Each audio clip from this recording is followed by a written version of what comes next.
Relationship.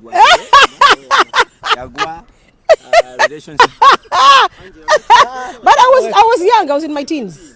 I was young. I got married too young. You were 19. What you continue guessing?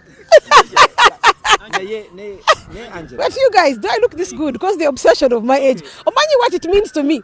I'm so old, but when they are like, wow. So that's the confusion. Jemulimu. Temunaba. Chembakola. Nedda bambi. That is so not true. Luli abasajja babadde bangala nkunkwana nga babadde bagamba mbagenda kumpa BV8 and old ones. But that's on condition I marry them. Of course I can't. Ukitegeera. So nabigana nebirabo babo nabigana. Because you can't just be with a man on the street from anywhere because and you're not sure. Ukitegeera. So. Munanga, I thank my parents. I thank His Excellency Professor Angella Katatumba, my dad who passed.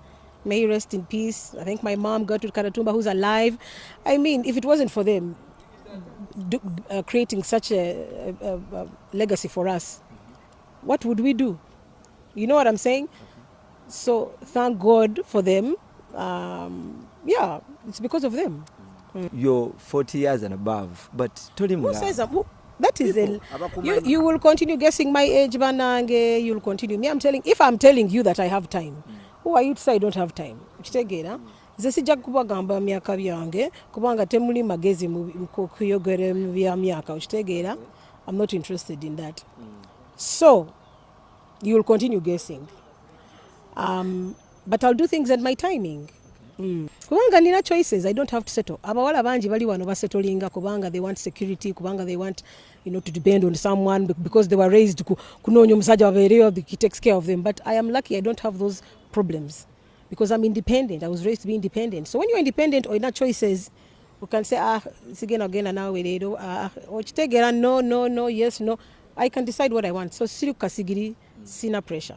Jagala omusajja who is going to come and develop me. We develop together. He's also doing well. I'm doing well. And we appreciate each other. Not omusajja ajana with rules and regulations because you're a woman you must go and cook. Nedda sebo. What is the role of the woman?